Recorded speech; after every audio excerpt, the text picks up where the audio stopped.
नमस्कार डीएलएड साथियों, सभी का आदर्श कैरियर क्लासेज में बहुत बहुत स्वागत है। फ्रेंड्स, आज की क्लास में बात करेंगे हम कि जो डीएलएड की आपका जो एग्ज़ाम आता है उसमें किस तरीके का आपका पेपर का पैटर्न आता है। तो दोस्तों, इसमें बहुत ही महत्वपूर्ण प्रश्न कराए जा रहे हैं, इसलिए दोस्तों इस वीडियो को देखना बिल्कुल मत भूलना।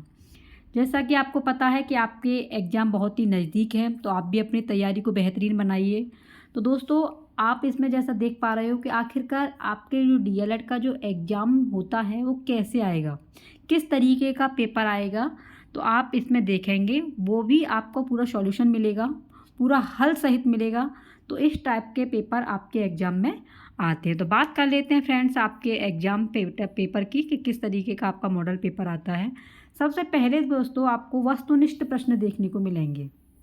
ठीक है, वस्तुनिष्ठ प्रश्नों में आपको बहुत ही महत्वपूर्ण प्रश्न है। जैसा कि आप देख पा रहे हो, साकेत महाकाव्य के रचनाकार कौन हैं। और ये सभी के लिए ही महत्वपूर्ण है, जितने भी डीएलएड के हमारे भावी अध्यापक और अध्यापिकाएं बनने वाले हैं।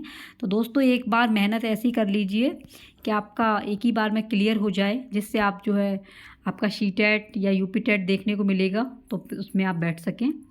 तो साकेत महाकाव्य के रचनाकार कौन है? तो फ्रेंड्स, साकेत महाकाव्य के रचनाकार आपके मैथिली शरण गुप्त हैं। कौन है? मैथिली शरण गुप्त। और दोस्तों, इसका पीडीएफ अगर आपको प्राप्त करना है तो आपको सर्च करना होगा आदर्श कैरियर क्लासेज टेलीग्राम पर, वहाँ पर आपको पीडीएफ मिल जाएगा। तो महाकाव्य के साकेत के कौन रचयिता हैं? मैथिली शरण गुप्त। बहुत ही महत्वपूर्ण है दोस्तों ये क्लास आपके लिए, और इसी में से आपका पेपर आएगा। नेक्स्ट क्वेश्चन है, कबीर की रचना है। कबीर जी की रचना कौन सी है? जो कबीरदास जी हैं उनकी रचना कौन सी है? हरिओम या मैथिली शरण गुप्त या कबीर या साखी? तो आपको पता है कि जो कबीरदास जी की रचना है, कबीरदास जी की रचना वो फ्रेंड्स आपकी साखी है, इसलिए ऑप्शन आपका 4 बिल्कुल सही है। साखी जो है कबीरदास जी की रचना है। नेक्स्ट क्वेश्चन है आपका, बीजक नामक ग्रंथ के रचयिता कौन है? जो बीजक है उसके जो मतलब रचयिता हैं वो कौन है? ये बीजक किसने लिखी है? तो बीजक दोस्तों लिखी है आपकी कबीरदास जी ने। किसने लिखी है?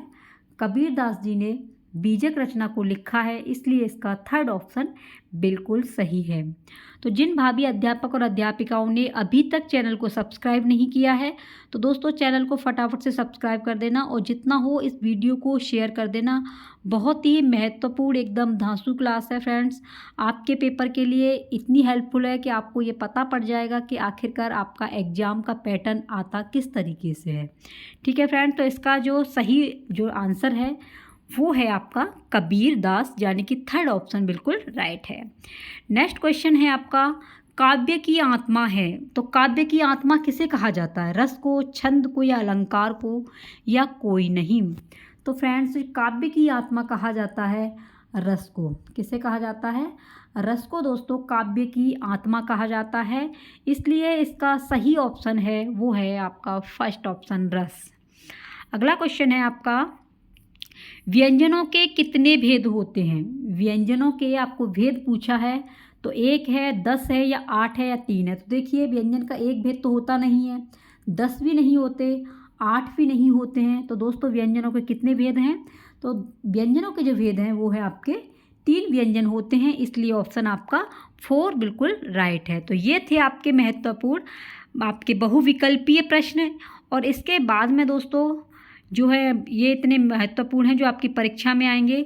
और दोस्तों, डीएलएड के सभी सेमेस्टर नोट्स आपको प्राप्त करने हैं, तो आप जो है इस नंबर को ज़रूर नोट कर लेना, इससे जुड़ जाना, यहाँ से आपको नोट्स प्राप्त हो जाएंगे। ठीक है फ्रेंड्स, नेक्स्ट क्वेश्चन है आपका, जो अगले क्वेश्चन मॉडल पेपर में आएगा वो आएगा आपका अति लघुत्तरीय प्रश्न। अभी आपने देखा बहुविकल्पीय, ठीक है, और इसके बाद में जो आएंगे वो आएंगे आपके अति लघुत्तरीय प्रश्न। तो अति लघुत्तरीय प्रश्न में देख लेते हैं। सबसे पहला प्रश्न है, प्रकृति का सुकुमार कवि किसे कहा जाता है? मोस्ट इम्पॉर्टेंट है, प्रकृति का सुकुमार कवि किसे कहा जाता है? तो दोस्तों, प्रकृति का सुकुमार कवि सुमित्रा नंदन पंत को कहा जाता है। किसे कहा जाता है? प्रकृति का सुकुमार किसे बोला जाता है? सुमित्रा नंदन पंत को। ठीक है, प्रकृति के जो सुकुमार की उपाधि दी गई है वो दी गई है सुमित्रा नंदन पंत को, इसलिए सुमित्रा नंदन पंत को प्रकृति का सुकुमार कहा जाता है। अगला क्वेश्चन है आपका, पुष्प शब्द के 4 पर्यायवाची शब्द लिखिए। यानी पुष्प है उसके आपको 4 पर्यायवाची बताने हैं। तो उसका क्या है, सुमन, सुमन जो है सुमन, कुसुम, फूल और प्रसून। सुमन, कुसुम, फूल, प्रसून, ये आपके किसके हैं, पुष्प के पर्यायवाची हैं। अगला क्वेश्चन है, तुलसीदास जी के गुरु कौन थे। तुलसीदास जी के गुरु कौन थे। तो दोस्तों तुलसीदास जी के जो गुरु थे उनका नाम था बाबा नरहरिदास। क्या नाम था, बाबा नरहरिदास जो थे वो तुलसीदास जी के गुरु थे। अगला क्वेश्चन है आपका, ऊष्म व्यंजन कौन कौन से हैं। तो ऊष्म व्यंजन कौन कौन से हैं ये पूछा है। तो ऊष्म व्यंजन आपके श, स, है। श, स, ह, यानी कि ये आपके ऊष्म व्यंजनों को पूछा है कौन कौन से हैं। अगर क्वेश्चन आता है कि ऊष्म व्यंजनों की संख्या कितनी है, तो संख्या दोस्तों आपकी 4 है। कितनी है, ऊष्म व्यंजनों की संख्या 4 है। तो इसलिए क्वेश्चन आपका ऐसे भी आ सकता है कि ऊष्म व्यंजनों की संख्या कितनी है, और इसमें आया है कि ऊष्म व्यंजन कौन कौन से हैं तो उनके नाम बताने हैं। तो आपके ये हैं 4 हैं, श, स, श, ह, ये 4 आपके ऊष्म व्यंजन हैं। नेक्स्ट क्वेश्चन है आपका, संस्कृत भाषा में स्वर कितने होते हैं। आपसे पूछा है कि संस्कृत भाषा में स्वरों की कितनी संख्या होती है। तो दोस्तों संस्कृत भाषा में स्वरों की संख्या आपकी 13 होती है। कितनी है, 13। यहाँ पर मिस्टेक हो गया है इसलिए दोस्तों इसे 13 कर लेना।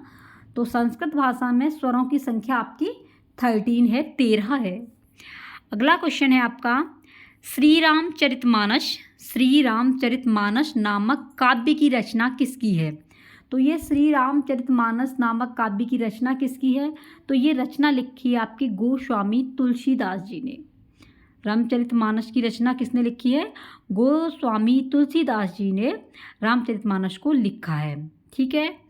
अगला क्वेश्चन है आपका, आप देख लेते हैं आपके लघु उत्तरीय प्रश्न। ये थे आपके, अभी आपने जो देखा है अभी आपको बताया है बहुविकल्पीय प्रश्न। आपका पेपर ये सोच लीजिए ऐसा ही पेपर आएगा। सबसे पहले आपके बहुविकल्पीय प्रश्न आएंगे, फिर इसके बाद में अति लघु उत्तरीय प्रश्न आएंगे। ठीक है, अति लघु उत्तरीय, इसके बाद में दोस्तों लघु उत्तरीय प्रश्न आएंगे, और इसके बाद में आपको दीर्घ उत्तरीय प्रश्न देखने को मिलेंगे। तो इसमें आपको 1 नंबर में ही एक मतलब ऑप्शन मिलता है, तो आपको बस राइट और रॉन्ग देखना होगा, राइट कौन सा है। अति लघु उत्तरीय में फ्रेंड्स आपको 1-1.5 लाइन लिखना होता है। लघु उत्तरीय में कम से कम 3-4 लाइन होनी चाहिए, तो वो आपके लघु उत्तरीय प्रश्न होंगे। ठीक है, जैसे कि इसमें है आपका, भाषा शिक्षण में वाचन का अर्थ एवं प्रकार बताइए। तो भाषा शिक्षण में आपको वाचन के क्या पूछा है, अर्थ पूछा है और प्रकार। तो भाषा शिक्षण क्या होता है, जो हमारी लैंग्वेज होती है उसमें हमारी कितनी कमांड है, हमें कैसे बोलना है, वही हमारा भाषा शिक्षण कहलाता है। ठीक है, तो भाषा शिक्षण एक लैंग्वेज होती है, अपना जो स्किल्स होते हैं वो हमारा भाषा शिक्षण होता है। पढ़ाने का तरीका कि हमें किस तरीके से पढ़ाना है, तो उसके प्रकार पूछा है, तो आप आराम से बता सकते हैं। नेक्स्ट है, कविता शिक्षण के उद्देश्यों के बारे में लिखिए। जो कविता होती है उसे हम किस तरीके से पढ़ा सकते हैं, उसका उद्देश्य क्या है। तो दोस्तों देखिए, कविता को हम गा करके, ठीक है, गा करके पढ़ा सकते हैं, लयबद्ध तरीके से पढ़ा सकते हैं, उसका भावार्थ बच्चे को समझा सकते हैं, कविता में बहुत सारे एग्जाम्पल दे सकते हैं। तो पढ़ाने के जो कविता में एक रसयुक्त हो, जिसमें बच्चे को आनंद आए, वही हमारा कविता का शिक्षण होता है। इसके उद्देश्य यही है कि बच्चे में आनंद की प्राप्ति करना, बच्चे को मतलब एक जो निष्क्रिय भावना होती है उससे सक्रिय भावना की ओर लेकर के जाना, यही कविता शिक्षण का महत्वपूर्ण उद्देश्य कहलाता है। नेक्स्ट है आपका, संस्कृत ध्वनियों के प्रकार बताइए। तो संस्कृत ध्वनियों के बारे में आपको जानना होगा, ये पढ़ के जाना होगा कि संस्कृत की ध्वनियाँ कितनी हैं, उसके क्या क्या उसके गुण हैं, किस लिए ध्वनियों का प्रयोग किया जाता है। नेक्स्ट है, वाक्य की परिभाषा बताइए, लिखिए तथा वाक्य के अंग बताइए। वाक्य जो हम एक लाइन में लिखते हैं, जो वाक्य जिन्हें शुद्ध तरीके से लिखा जाए, अच्छी तरीके से बोला जाए, तो इसमें आपको क्या पूछा है, वाक्य की परिभाषा, वो आपको लिखनी होगी, थोड़ा सा लॉन्ग लिखना होगा। और उसके आपको वाक्य के अंगों के बारे में पूछा है तो वो भी आपको याद होना चाहिए। ठीक है फ्रेंड्स। और पूछा है कि समास किसे कहते हैं, समास के भेद बताइए। तो ये आपके लघुत्तरी में पूछा है, समास किसे कहते हैं, समास के भेद बताओ। तो समास दोस्तों संक्षेप को कहते हैं। ठीक है, संक्षेप माने होता है समास, यानी कि दो शब्दों के मेल को समास कहते हैं। और समास के जो भेद हैं वो कितने हैं, 6 टाइप हैं। यानी कि समास के किसे कहते हैं, तो दो शब्दों के मेल को समास कहते हैं। समास के 6 भेद होते हैं। कितने होते हैं, 6 भेद होते हैं। नंबर 1 पे आता है आपका अव्ययी भाव समास। ठीक है, नंबर 2 पे आता है आपका जो है बहुब्रीहि समास। नेक्स्ट है आपका कर्मधारय। अगला है आपका तत्पुरुष समास। और इसके बाद में आता है आपका जो है अव्ययी भाव द्वंद्व समास। फिर आता है आपका द्विगु समास जो संख्यावाची होता है। इस तरीके से फ्रेंड्स आपको समास के बारे में बताना होगा। तो समास कहते हैं संक्षिप्तीकरण, यानी कि दो शब्दों के मेल को, और समास के भेद 6 होते हैं। ठीक है, अगला क्वेश्चन है आपका कबीरदास जी का जीवन परिचय और उनकी रचनाओं के बारे में लिखिए। तो आपको कबीरदास जी का जीवन परिचय लिखना होगा और उनकी रचना है जैसे कि अभी बताया था, साखी, सबद, रमैनी, ये सब इन्हीं की रचना है कबीरदास जी की। तो आपको ये याद होना चाहिए कबीरदास जी कहाँ पर पैदा हुए थे, कौन सी सन में हुआ था। तो कबीरदास जी के जो लालन पालन है वो नीरू नीरा नामक जुलाहे ने इनका लालन पालन किया था। ये सब कुछ इनके जीवन परिचय में आपको लिखना होगा। तो दोस्तों इस तरीके से आपके महत्वपूर्ण प्रश्न बन करके आपके एग्जाम में आएंगे। एग्ज़ाम आपका सेम टू सेम ऐसा ही आएगा, इसी तरीके का आपका एग्ज़ाम का पैटर्न होगा। अगला क्वेश्चन है कहानी शिक्षा का उद्देश्य बताइए।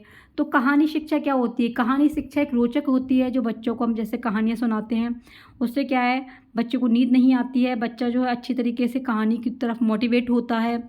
और कहानी में काफ़ी ऐसी चीज़ें होती हैं जिससे बच्चा जो है आकर्षित हो जाता है। तो इस तरीके से आपको इसके उद्देश्य अपने ही शब्दों में लिखने हैं। तो ये हो गया आपके प्रश्न। ठीक है, तो ये आपके महत्वपूर्ण जो है परीक्षा में आने वाले प्रश्न हैं। तो इसलिए फ्रेंड्स वीडियो को पूरी वॉच करना। और दोस्तों अगर आपको इस वीडियो का PDF प्राप्त करना है तो फ्रेंड्स आपको टेलीग्राम ग्रुप जो है ज्वाइन करना होगा। आपको सर्च करना होगा आदर्श करियर क्लासेज, वहाँ पर जुड़ जाना, वहाँ पर आपको ये PDF प्राप्त हो जाएगा। और दोस्तों व्हाट्सअप नंबर है, इस व्हाट्सअप से आप जुड़ जाना ग्रुप से। वहाँ पर आपको DLED संबंधित जो भी जानकारी है, जो भी आपको प्रॉब्लम है, सारी समस्या का समाधान किया जाएगा और आपको महत्वपूर्ण नोट्स भी प्रोवाइड कराए जाएंगे। ठीक है फ्रेंड्स, बस आपका इतना ही काम है कि आपको वीडियो को शेयर करना है। और अगर चैनल पर नए हो तो सब्सक्राइब करना बिल्कुल मत भूलना। वीडियो कैसी लगी ये आप कमेंट बॉक्स में ज़रूर बताना। मिलते हैं कोई नेक्स्ट वीडियो में, तब तक के लिए बने रहिए आदर्श करियर क्लासेस के साथ में। जय हिंद, वंदे मातरम।